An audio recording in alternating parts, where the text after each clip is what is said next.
अस्सलामुअलैकुम। Face to face with Ayesha Bakhsh में आपको खुशामदीद कहेंगे। पेशावर के आज के मनाजिर ने एक बार फिर से माजी के वो तकलीफ दे मनाजिर और लम्हात सामने ला खड़े किए हैं। आज होने वाली दहशत गर्दी की बुज़दिलाना कार्रवाई में 56 से जायद मासूम जानें चली गईं।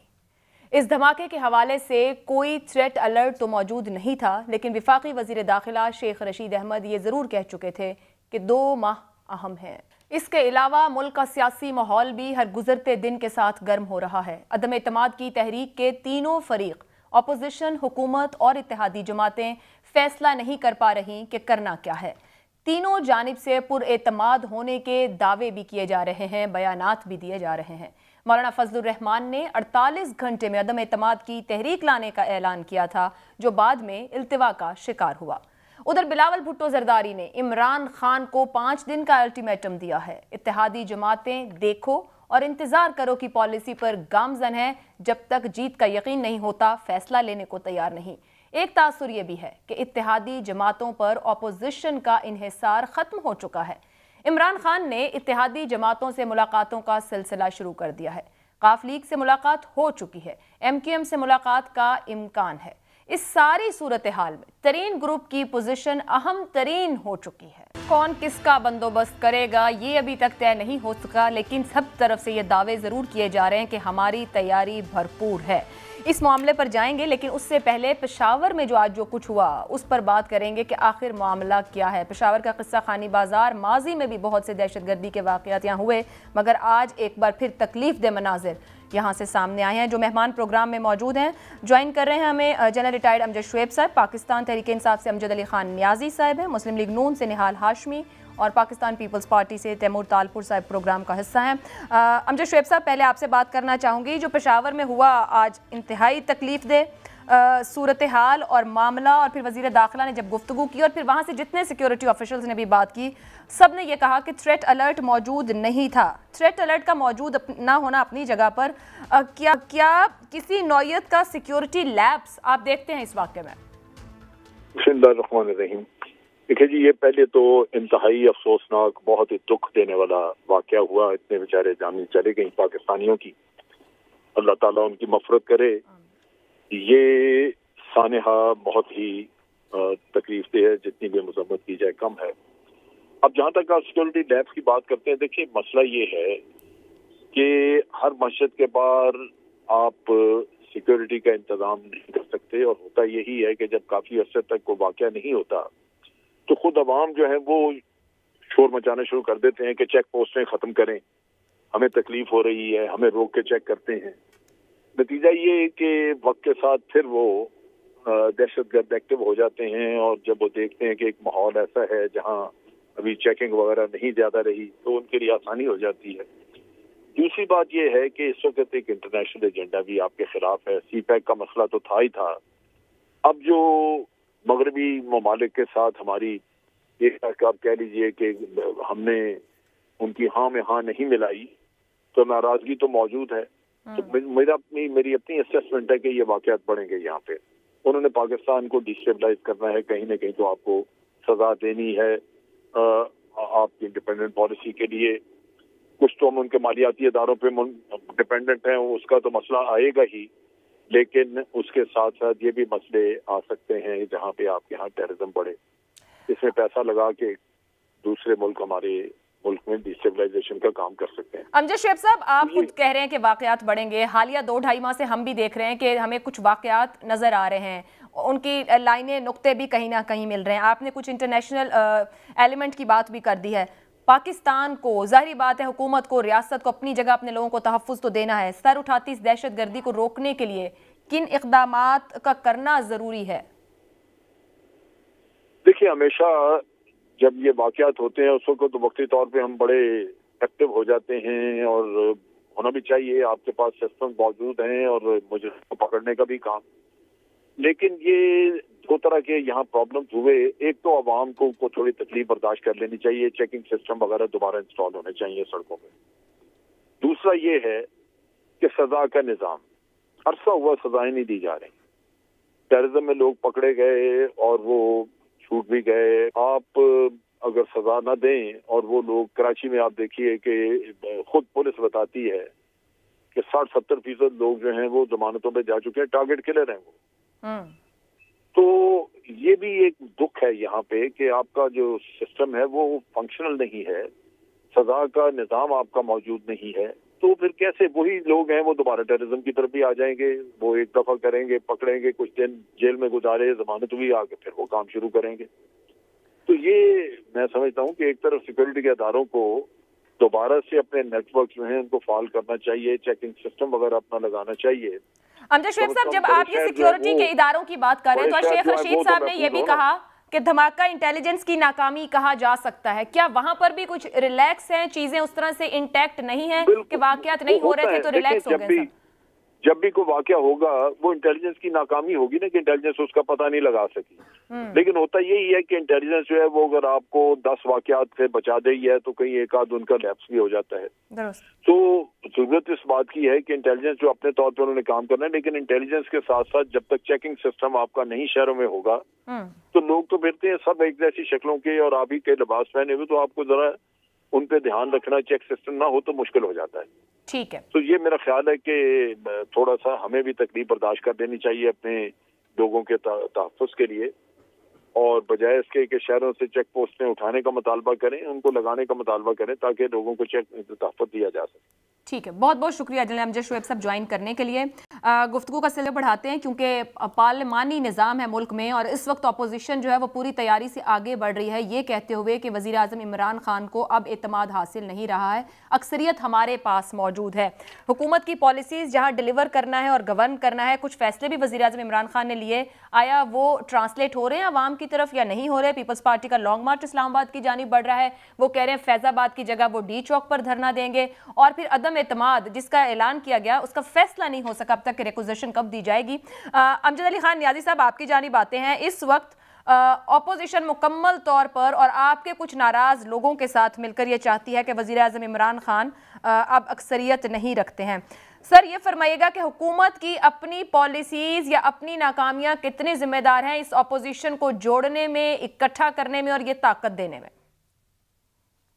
बिस्मिल्लाहिर्रहमानिर्रहीम। आयशा, सबसे पहले तो मैं तमाम पाकिस्तानियों से और ख़ास तौर पे पेशावर होने वाले जितने भी शोहदा हैं उनके लवाहिकीन से दिली हमदर्दी भी करूंगा और उनके लिए दुख का इजहार भी करूंगा। ये वाक़यात कौम को जो है वो कभी भी डिमोरलाइज नहीं कर सकते और सिक्योरिटी फोर्सेस को ये हमें और ताकत देते हैं कि हम पूरी कुव्वत से इन एलिमेंट्स के खिलाफ लड़े जो पाकिस्तान के अंदर जो है इंतशार की सूरत पैदा करने चाहते हैं, क्योंकि वो समझते हैं कि हमने शायद जो इंटरनेशनल एलिमेंट्स हैं उनकी बातें नहीं मान रहे और उन्होंने लाजमी बात है कुछ न कुछ हमें तकलीफ तो देनी है, लेकिन इंशाल्लाह ताला हम अपने पैरों पे खड़े हैं और खड़े रहेंगे। एक तो ये था। दूसरा, आपका ये कहना कि हमने इनको इकट्ठा किया, बिल्कुल हमने इनको इकट्ठा किया है।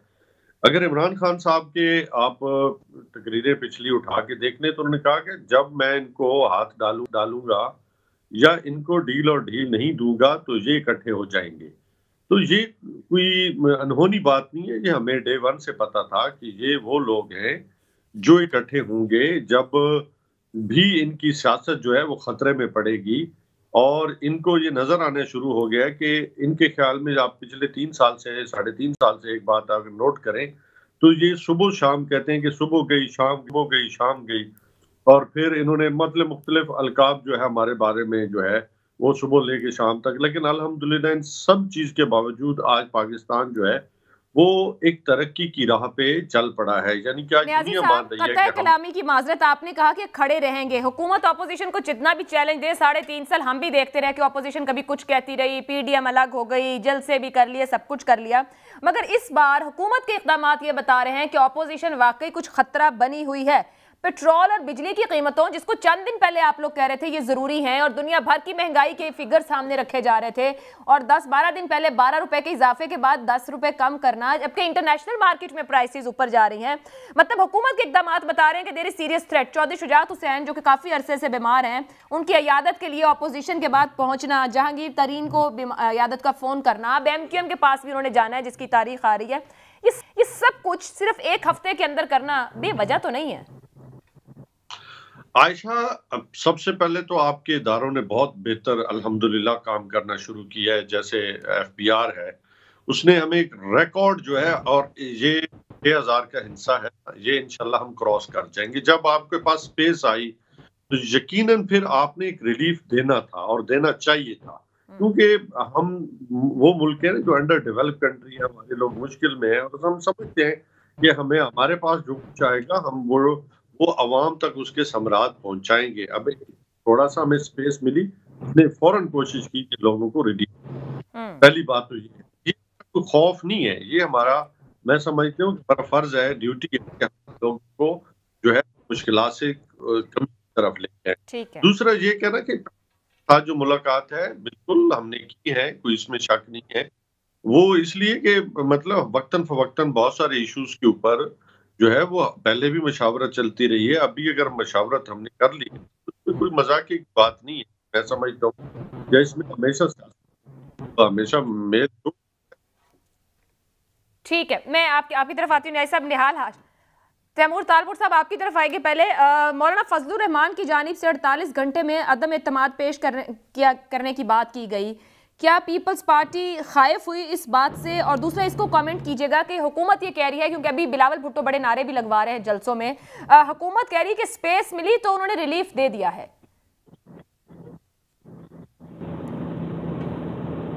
माफ कीजिएगा, अपना क्वेश्चन रिपीट कीजिएगा। मेरे पास थोड़ा सिग्नल्स का इशू है। ओके तालपुर साहब, एक तो बिलावल भुट्टो साहब ये कह रहे हैं कि ये उनके खौफ से हुकूमत ने रिलीफ दिया, मगर न्याई साहब ये कह रहे हैं कि हमें जब स्पेस मिला, इदारों ने डिलीवर किया, तो हमने इस जो भी हमारे पास रिलीफ था वो ट्रांसलेट किया। एक तो इसको कमेंट कर दें। दूसरा, मौलाना साहब ने 48 घंटे की टाइमलाइन दी थी तहरीक के अदम एतमाद पेश करने की, वो तो ना हो सकी है, ताखीर का शिकार है। पीपल्स पार्टी खौफ हुई उनके इस बयान को देने से? बिस्मिल्लाहिर्रहमानिर्रहीम। सबसे पहली बात तो इसमें कोई शक कोई शुबा नहीं है, आपकी और मेरे सामने है कि प्राइम मिनिस्टर साहब ने घबराना शुरू कर दिया है, और ठीक ठाक घबराना शुरू कर दिया है। उनके कंफ्यूजन से, उनकी बातों से बड़ा अच्छी तरह से नजर आ रहा है। जो प्राइम मिनिस्टर बैठे बैठे बिला वजह आके स्पीच कर दे कि अगर मैं रोडों पे आ गया तो मैं पता नहीं क्या कर दूंगा। आप थे, आपको तो हमने रोडों पे देखा है, आपने तो सारी सियासत ही रोडों पे की, आप कुछ नहीं कर सके, किसी का कुछ भी आप बिगाड़ नहीं सके। तो रीजंस होते हैं, वजूहात होती हैं, जिनकी बुनियाद पर इस किस्म की और भी बहुत सी बातें प्राइम मिनिस्टर ने की हैं। बहुत अरसे से मेरे ख्याल से अवाम की चीखें निकली हुई हैं, अवाम रोक कमी लाए। पर जब खान साहब ने देखा कि अवाम सड़कों पे आ गई है, और उनको शायद अंदाजा नहीं था कि लाखों लोग इस तरह से चेयरमैन के साथ शाना बशाना कदम ब कदम कराची से सफर शुरू करेंगे और पंजाब को क्रॉस करते हुए इस्लामाबाद पहुंचेंगे। तो जब उन्होंने ये देखा कि अवाम वाकई निकल आई है, तो इस प्रेशर में आके उनको प्राइस कम करनी पड़ी। और जैसे कि 5 दिन का अल्टीमेटम दिया है बिलावल भुट्टो साहब ने, उसमें से 1 दिन गुजर गया है, बाकी 4 दिन बाकी हैं। तो आई थिंक खान साहब को अभी भी चाहिए स्टेप डाउन कर जाए 4 दिनों में। वैसे भी हम जो डेमोक्रेटिक तरीका होता है, जो जमहूरी तरीका होता है, उससे हमने अपनी तैयारी कर ली है। इनको हटाने की ऑपोजिशन मुत्तहिद है। ऑपोजिशन को जितने नंबर्स चाहिए थे हमारे पास उससे ज़्यादा नंबर्स आज भी मौजूद हैं, but we want those numbers to go higher. कोई किसी ने भी अगड़म पिगड़म की तो हमारे पास रिजर्व में फिर भी अच्छा नंबर होना चाहिए। तो वैसे भी खान साहब के दिन अब नंबर्ड हैं, काउंटिंग शुरू हो गई है। वो खुद पीएम हाउस को छोड़ते हैं या हम उनको प्राइम मिनिस्टर हाउस से निकालते हैं, अब ये फैसला। तालपुर साहब, अगर नंबर मौजूद है और सभी दावे कर रहे हैं कि आगे से आगे नंबर है और बहुत ही सेफ नंबर जोन में आप लोग जा चुके हैं, इंतजार किस बात का? 2 बार ऐलान कर चुके हैं, आ रही है, सिग्नेचर हो गए 2 दिन 4 दिन। क्या बिलावल के इस्लामाबाद पहुंचने पर ही पेश की जानी है या उससे पहले भी रिक्विजिशन हो सकती है? देखिए, as I told you, we have the number required to remove him, but impeachment is not the point. The point is जो हमने फिगर सोचा हुआ है to be on the safe side का, एक्स्ट्रा नंबर्स रखने का, उस पर भी वर्किंग हो रही है। और प्लस कुछ दोस्तों से, कुछ कोalition पार्टनर्स हैं इनकी जिनसे हमारी बातचीत जारी है, उसमें कुछ चीज़ों पे अभी तक हमारा पूरा जो है वो 100% अंडरस्टैंडिंग नहीं हुई है। तो हम चाहते हैं कोई हम जल्दबाजी ना करें, जिनकी जो डिमांड्स हैं, जो लोग एडजस्ट किए जा सकते हैं, उन सबको भी हम आराम से उनकी मर्जी मुताबिक टाइम फ्रेम दें ताकि कोई जल्दबाजी ना हो।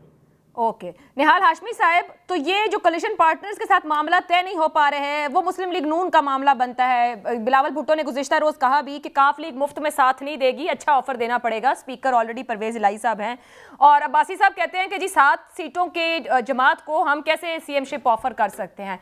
तो अगर गुज़िश्ता रोज भी कुछ तय नहीं हो सका अपोजिशन के दरमियान, जब जरदारी साहब और मौलाना साहब की मुलाकात हुई, तो इसका मतलब है राइट नाउ मामला तय मुस्लिम लीग नून के एंड पे नहीं हो रहा कि कोलिशन पार्टनर्स जो गवर्नमेंट के हैं उनको कैसे ऑन बोर्ड किया जाए। जो डिमांड है वो आप लोग फुलफिल करने को तैयार नहीं है।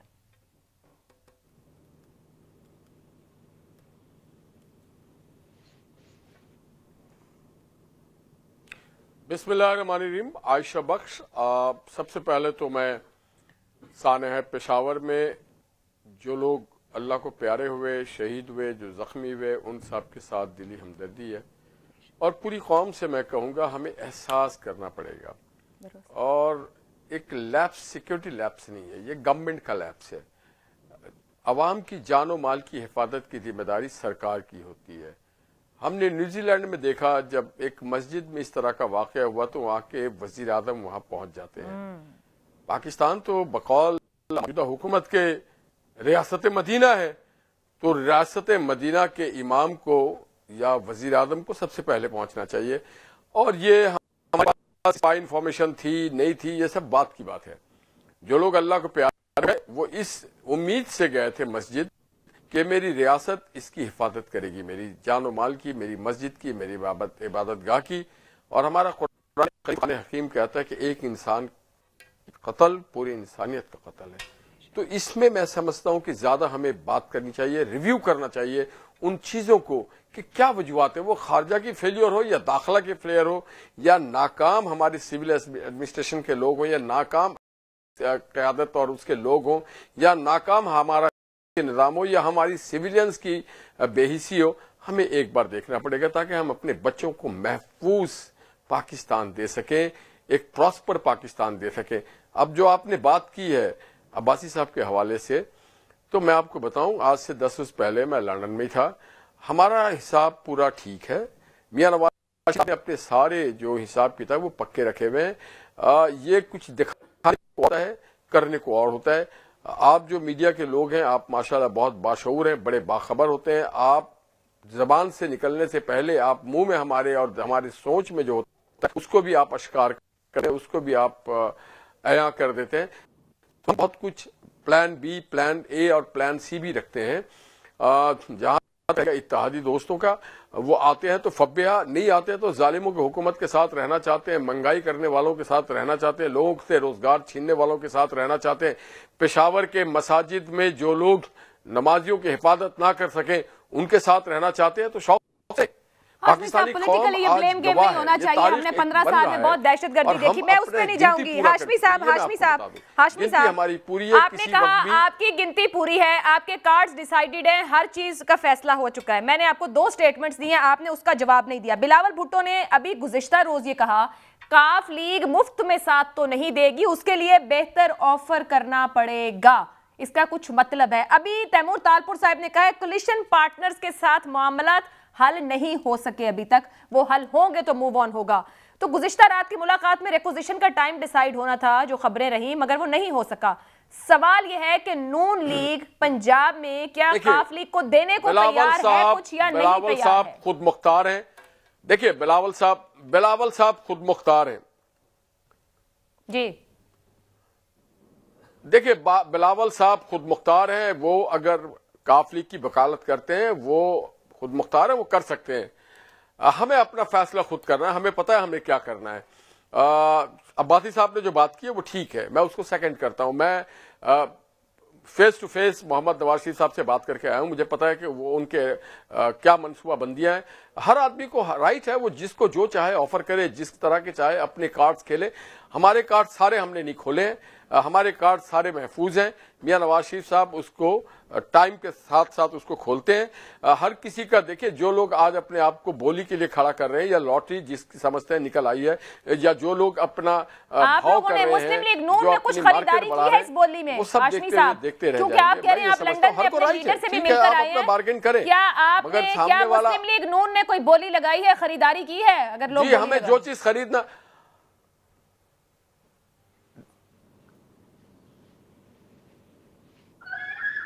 निहाल साहब, हमने खुशियों की बोली लगाई है, हमने मेंबरों की बोली नहीं लगाई। हमें पता है हमने अपना जो 172 का टारगेट है वो पूरा कर लिया है। हम ये बोली लगाने का शौक जो है ये पीटीआई को तो हो सकता है और किसी को हो सकता है, मुस्लिम लीग नून को ये शौक नहीं है। उन्होंने पहले भी पीटीआई ने बोली लगा के लोगों को जमा किया था और बोली लगा के आज जो स्पीकरशिप है वो 7 सीटों वालों को दिया हुआ है। तो ये उनका फजीला पीएमएलएन मेरिट पे काम करेगी। पाकिस्तान के अवाम की खुशहाली के लिए जो बोली लगना है वो लगेगी। महंगाई के खिलाफ हम बोली लगा रहे हैं, हम जमहूरियत की बका की बोली लगा रहे हैं। मुझे ब्रेक पे जाना है, मेरा आपसे एक सवाल है। नॉट पावर हंगर, हमें इसलिए हम आपसे छोटा सा सवाल है, उम्मीद करती हूँ आप मुझे इसका बिल्कुल सीधा स्ट्रेट जवाब देंगे, पॉलिटिकल किस्म का जवाब नहीं देंगे। सवाल आपसे ये है, अभी तालपुर साहब ने भी कहा, आपने भी कहा और तमाम लीडरशिप ऑपोजिशन की कह रही है हमारा नंबर गेम पूरा हो चुका है। बात नंबर गेम से आगे की और नंबर हमारी जरूरत से ज्यादा हो चुके हैं। तो ये तो कंफर्म है कि ऑपोजिशन नंबर रख रही है, जो ऑपोजिशन कह रही है। अब सवाल नून लीग को लेकर आपसे है, क्या मुस्तकबिल के शेयर को लेकर हाल का अदम एतमाद नून लीग मुतासिर कर सकती है?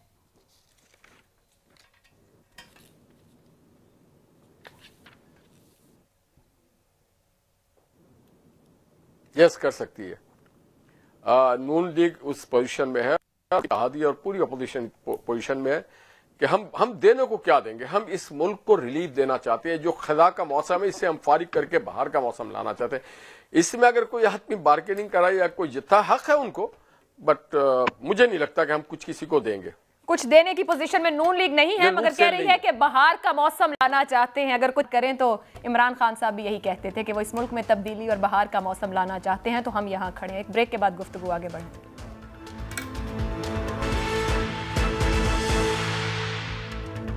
प्रोग्राम में आपको एक बार फिर खुशामदीद कहेंगे। न्याय साहब, आपकी जानिब आऊंगी कि इत्तेहादी जमातों ने क्या यकीन दहानी कराई है आपको, लेकिन इससे पहले के सवाल रखें, सुनिएगा परवेज इलाही साहब गुज़िश्ता रोज क्या कह रहे थे। इंडिया के अंदर सामान चला गया है, लेकिन जो पहला होता है ना पकाई का भाला, हाँ, तो जब धुआं उठेगा ना, हाँ, एक भाला तो बाद जोहर साहब कुछ निकलना भी है अदम एतमाद में से कि नहीं निकलना? एडी बड़ी हांडी चढ़ी है, निकलेगा। न्याय साहब, काफ लीग ने क्या तय किया? मोनिस इलाही कह रहे हैं हुकूमत का साथ देंगे और परवेज इलाही साहब कह रहे हैं कि इतनी बड़ी हांडी चढ़ी है तो कुछ तो निकलेगा इसमें से। हाँ, तो परवेज इलाही साहब ने बिल्कुल ठीक कहा कि निकलेगा जरूर, क्योंकि जब ये मुंह के बल गिरेंगे तो लाजमी बात है उसमें यही निकलेगा ना, और क्या निकलना है उसमें से। उन्होंने तो वाज़े तौर पे वज़ादार आदमी इज्जत के साथ उन्होंने बता दिया है कि बादशाह लोगों तंग ना करो, अपनी सियासत करो, उसको बंद गली के अंदर ना लेके जाओ। और वो तो खुद बंद गली में चले गए, इसलिए तो अब सारा मलबा जो है वो, मैंने कहा सबसे बड़ा हाथ जो है वो नून के साथ और मौलाना फजलरहमान के साथ होगा, क्योंकि मौलाना फजलरहमान को आगे कर दिया कि वही सारे फैसले करेंगे जो खुद भी ऐवान के अंदर मौजूद नहीं है। तो आप इस बात से खुद अंदाजा कर सकती हैं। मैंने अभी बात सुनी है अपने भाई की भी, तो इनका सारा जोर सिर्फ और सिर्फ हार्स ट्रेडिंग पे है कि किसी जरिए के साथ जो है वो लोगों को खरीदा जा सके। लेकिन अब देखें, छांगा मांगा का दौर तो रहा नहीं है। अगर फिर भी ये जिंदा करना चाहते हैं 90s की सियासत का, तो फिर इस मुल्क में सियासत का अल्लाह ही हाफिज है। और जो लोग अगर इस मौके पे हार्स ट्रेडिंग के जरिए मैं समझता हूँ अपनी वफादारी अगर कोई तब्दील करेगा ना, वो बेवकूफ तरीन आदमी होगा, क्योंकि अब जो दौर है ना वो माफी का दौर नहीं है। ये इसलिए माफी का दौर मैं कह रहा हूँ कि पूरी दुनिया समझते, पहले जमाने में ना सोशल मीडिया था, ना मीडिया इतना ज्यादा एक्टिव होता था। अब तो वफादारी तब्दील करने का मतलब है कि सियासी मौत, अगर कुछ लेना कोई लेना चाहता है। न्याजी साहब, कतई कलामी की माजरत, ऑपोजिशन ये तासुर बनाने में कामयाब हो रही है कि हमें तो अब इत्तेहादियों की भी जरूरत नहीं रही, हुकूमत के लोग ही इतने खफा हैं। आप कह रहे हैं वफादारी तब्दील करना, लोग अपना फ्यूचर सेव करने को दूसरी जमातों से टिकट चाह रहे हैं। आपने भी काफ लीग को कुछ ऑफर दिया सर, साथ ही जोड़े रखें। मेरी बात है, कॉन्स्टिट्यूशन के मुताबिक वोट ऑफ कॉन्फिडेंस हो या फाइनेंस बिल हो, इस पे वो किसी सूरत में गवर्नमेंट के खिलाफ नहीं जा सकते। अलाउड है वो अपनी पार्टी के अहकामात को फॉलो करना। इसीलिए तो मैंने कहा है कि कोई अगर हार्स ट्रेडिंग के जरिए इनको खरीदना चाहता है तो मैं समझता हूँ कि वो अपनी सियासी फांसी कह लूं, वो लेना चाहता है तो अलग बात है। पाकिस्तान में एक और बात करूं, ये जितनी भाग दौड़ इन्होंने पिछले कई अरसे से जो कर रहे हैं ना अदम एतमाद की, कभी लोगों के पास भी जाके पूछे, लोग तो समझ रहे हैं कि चूंकि ये अपनी चोरी बचाना चाहते हैं और दमड़ी भी और चमड़ी भी, इसीलिए ये जो है सारे ड्रामे कर रहे हैं। तो इस वजह से लोग तो इनके खिलाफ हैं कि जो ये कर रहे हैं। और अदम एतमाद की जो बातें हैं, लोगों से कभी कोई पूछ भी ले ना कि लोग हक में हैं या खिलाफ हैं। आपने देखा होगा सिंध का जो सबसे बड़ा ये कहते हैं मार्च है, कराची से निकले हैं, अभी तक पता नहीं कहाँ पहुंचे हैं, खानेवाल क्रॉस कर खानेवाल जी। अच्छा आयशा बख्श, ये मुझे कोई बता दे कि लाखों का मजमा है या हजारों का मजमा है, ये मुझे कोई बता सर। आप हुकूमत है, आपके पास बेहतर नंबर्स आ रहे होंगे, इदारे सब आपके पास है, आप बताइए। मेरी जो जाती, जो मैंने अपने दोस्तों से, अब आपसे, जो मेरे सिंध के अंदर मौजूद हैं, कहीं पे भी इनका जलसा वो 10,000 जो इनकी अक्सरियत जीते हुए हल्के हैं ना, वहां पे भी जो पोजीशन है वो इससे जायद नहीं रही। कोई भी बड़े से बड़ा जलसा उठा, इसके मुकाबले में शाह महमूद कुरैशी साहब इनसे तो बड़ा जलसा कर रहे हैं। और जितनी तादाद में वहां पे शाह महमूद कुरैशी साहब के जलसों में कितने लोग आ रहे हैं सर, ये भी आप बेहतर बता सकेंगे। वैसे मैं तालपुर साहब से पूछूंगी, सिंध में हुकूमत उनकी ना, जहाँ पे वहां पे हजारों लोग जो है वो बाहर आ रहे हैं। और जहाँ पे भी शाह महमूद हजार कितने, 3,000, 4,000, 5,000, 7,000, 2,000? ये देखो, फिगर का तयन मैं इसलिए नहीं कर सकता क्योंकि मीडिया के पास सारे क्लिप्स आ रहे हैं और देख रहे हैं कि कौन कितने लोग हैं वहां पे, तो आप बेहतर फैसला कर सकते हैं। ठीक है सर, मैं तो हुकूमतों को ट्रस्ट करूंगी कि आप विफाकी हुकूमत है, पंजाब में आपकी हुकूमत है, आपका नंबर ठीक है, सिंध में उनकी हुकूमत है। तो तालपुर साहब, जो कुरैशी साहब का मार्च चल रहा है कराची की तरफ, आप बता सकेंगे वहां क्या नंबर है और आपके अपने लॉन्ग मार्च में क्या नंबर है?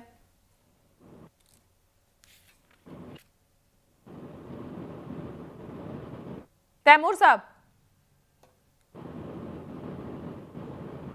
तालपुर साहब आप सुन सकते हैं? जी मैं सुन रहा हूं, आवाज आ रही है जी। तालपुर साहब, ये कुरैशी साहब का जो मार्च कराची की तरफ जा रहा है, नियाजी साहब ये कह रहे हैं कि उनका मार्च ज्यादा बड़ा है और पीपल्स पार्टी के पास नंबर बमुश्किल 5-10 हजार है। तो आपकी हुकूमत है वहां पर, बताइएगा इनका मार्च कितना बड़ा है? देखिए आयशा, मैं क्या कहता हूँ या अमजद नियाजी साहब क्या कहते हैं, दैट डज नॉट मैटर। आपकी जो टेलीविजन स्क्रीन है वो क्या कह रही हैं? क्या ये हकीकत नहीं है कि बिलावल साहब का जलसा 30 किलोमीटर की रेंज के अंदर स्प्रेड था, जो मीडिया के जो चैनल्स हैं, आप जैसे जो चैनल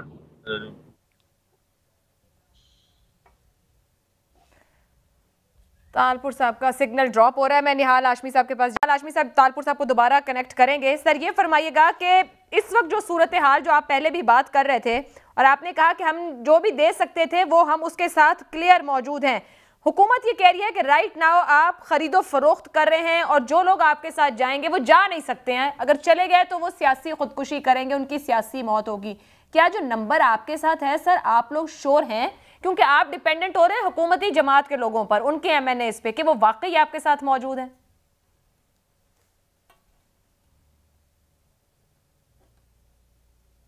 हाशमी साहब।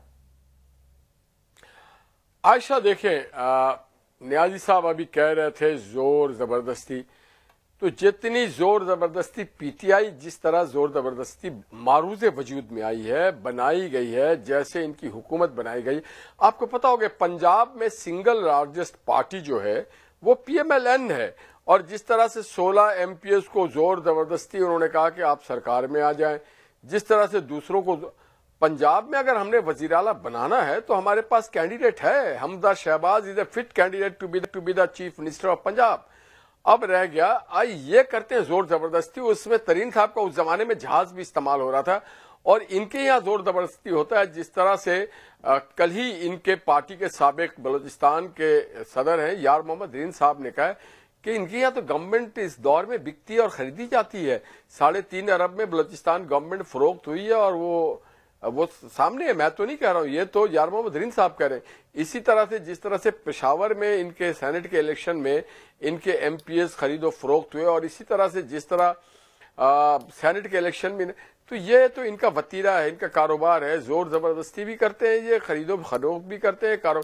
हमारे साथ तो वो लोग आ रहे हैं जो बाज़मीर है, जो पाकिस्तान के अवाम को दुख में, दर्द में, तकलीफ में, महंगाई में नहीं देखना चाहते।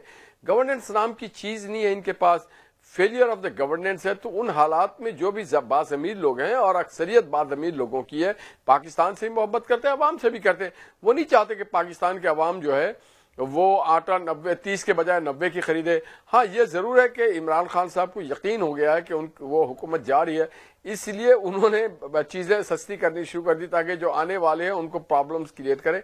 मैं ये समझता हूं कि ये अपने लोगों को जोर जबरदस्ती कर रहे हैं इस वजह से कि नईमुल हक के फातिहा में जो शख्स ना आता हो वो शुजात साहब की इयादत करने के लिए जा रहा है।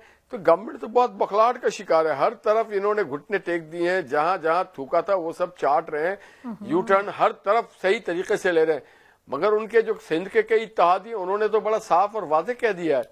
देखिए, जिनके पास भी बाज़मीर है उनको एहसास है कि 1100 बिलियन का पैकेज की बात की थी कराची के लिए, सिंध के लिए, जीडीएस से जो उन्होंने वादे किए थे, एमक्यूएम से जो वादे किए थे, एक भी वादा पूरा नहीं किया। हमें पता ही नहीं चला कि ये 3.5 साल हमारे मुल्क में कोई हुकूमत थी या कोई आसेब ज़दा दौर था, निजाम था। हाशमी साहब, सियासत में जमीर की बात ना अब हमें भी मुस्कुराने पे मजबूर कर देती है। जहांगीर तरीन साहब लंदन में आजकल, क्या उनके जमीर से भी मुलाकात हुई है? क्योंकि नून लीग की तरफ से सीनियर लीडर ने उनसे मुलाकात की है, कोई नवाज शरीफ और तरीन साहब की मुलाकात भी हो रही है, काफी करीबियां हैं, वहां पर भी कुर्बतें बढ़ रही हैं आप लोग?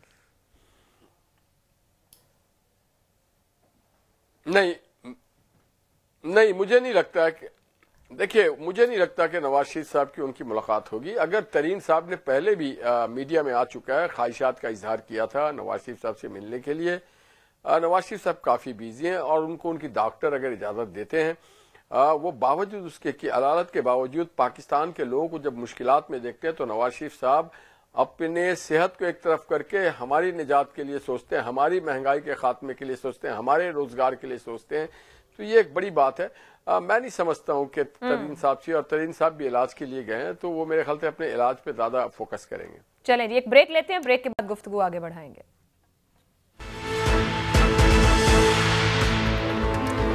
प्रोग्राम के आखिरी हिस्से में एक बार फिर खुशामदीद कहेंगे। तैमूर तालपुर साहब, काफ लीग के हवाले से पीपल्स पार्टी का रवैया काफी सपोर्टिव दिख रहा है, जबकि नून लीग का नहीं। आप लोग जो भी तहरीक लाना चाह रहे हैं, क्या मुस्तकबिल के हवाले से भी कुछ तय पाया है पीपल्स पार्टी और काफ लीग के दरमियान?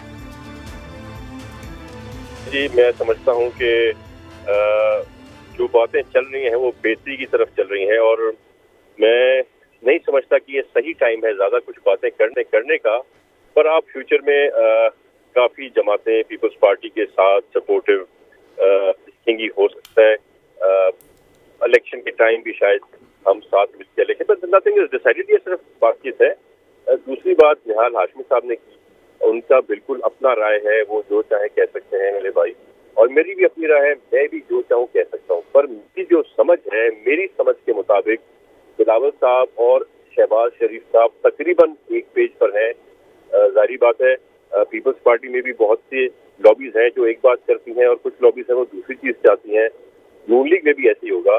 तो मैं समझता हूँ चीजें बेहतरी की तरफ है। चेयरमैन साहब और मियां शहबाज साहब एक पेज पर है, उनकी बड़ी अच्छी अंडरस्टैंडिंग भी है। बाकी ऑफकोर्स जो फैसला होगा ये आपस में जमातें बैठ के करेंगी, अपोजिशन आपस में बैठ के करेगी। पर मैं समझता हूँ सपोर्टिव होना भी चाहिए। इस टाइम तकरीबन एक पेज पर है, तो क्या कमिंग वीक में आप लोगों की ये तहरीक आ सकती है, रिक्वेजिशन इसकी जा सकती है मंगल बुध जुमेरात कहीं? बिल्कुल बिल्कुल, छोटी छोटी चीजें हैं, बड़ी बड़ी बातें सारी तकरीबन सिंपल हो गई हैं, पर छोटी छोटी नोक झोंक है हल्की फुल्की, जो मैं समझता हूँ 2 दिन में भी सही हो सकती हैं, हफ्ते में भी सही हो सकती हैं, पर मैं समझता हूँ उसमें शायद 10 दिन नहीं लगने। पीपल्स पार्टी के लिए छोटी चीजें हो सकता है, नून लीग के लिए बड़े मामलात हो, ऐसा है? नहीं, मैं नहीं समझता हूँ। जैसे मैंने कहा, मैं समझता हूँ काफी जो मेजर बातें थी उन पर चेयरमैन साहब और शहबाज शरीफ साहब एक पेज पर हैं। उनकी पार्टी का आपस का अंदरूनी मसला कैसे होता है, क्या होता है, वो मैं समझता हूँ उसका भी सबसे बड़ी बात है कि राइट नाउ बिलावल भुट्टो और शहबाज शरीफ साहब एक पेज पर हैं, कोई और एक पेज पर है या नहीं है? न्याय साहब, ये फरमाइएगा कि ये तो उधर आप लोगों ने तो बड़ा रेनोवेशन का काम पार्लियामान की तरफ शुरू कर रखा है, ये अगर रिक्वेजिशन ले आते अगले हफ्ते में तो इजलास बुलाने के लिए हुकूमत तैयार है? पहली बात तो ले तो आए ना, ले आए फिर, लेकिन ये ला नहीं सकेंगे। अगर आ गई तो कितना वक्त दरकार होगा? क्या हुकूमत तैयार है उस इजलास को कॉल करने में, इनको टाइम देने में, इनको सुनने में, इनके लोग इकट्ठे करने में? आयशा, आपके इल्म में है कि OIC की जी बिल्कुल। के अंदर सिलसिले में तो आज से नहीं, ये काफी है डे एंड नाइट, क्योंकि आपने बहुत जो है वो आपने अरेंजमेंट करना। सबसे बड़ा जो मेजर वो नेशनल असेंबली के अंदर होने वाले जो इजलास है उनका है, तो इस सिलसिले में उसके लिए जो है वो पूरी तैयारियों के साथ जो है अगले कुछ और दिन लगेंगे इसकी तैयारी में, और इसीलिए जो है न्याय साहब मुख्तसर कहिएगा कि अगर 9-10 तारीख तक, मैं सपोज करी 9-10 तारीख तक अपोजिशन ये दरखास्त दे देती है तो हुकूमत फिर इसको 23 मार्च के बाद ले जाएगी या 23 से पहले कॉल कर लेगी? आयशा बख्श, अगर इनके पास नंबर होते ना, मेरी एक बात याद रखना, तो ये अभी तक पता नहीं सामने ही ले आते। क्या डर है इनको? अगर डर है कोई, हमने कोई खरीदो, मैंने पहले कहा हमने तो खरीदो फरोख्त नहीं की ना, इन्होंने अगर किया तो सामने, और जो इन्होंने तीर मारने है वो वक्त से पहले मारे। है कुछ नहीं, ऐसी बातें करते रहेंगे। है कुछ नहीं, दोनों जानिब से बातें नहीं, इंतहाई पूरे एतमादी से बयानात दिए जा रहे हैं। उनका शुक्रिया अदा करेंगे। देखना यह है कि कहां पर ये चीजें निकल कर सामने आएंगी कि भारी कौन है, हुकूमत या अपोजिशन। आने वाले हफ्ते तयन करेंगे। इजाजत दीजिए, अल्लाह हाफ़िज़।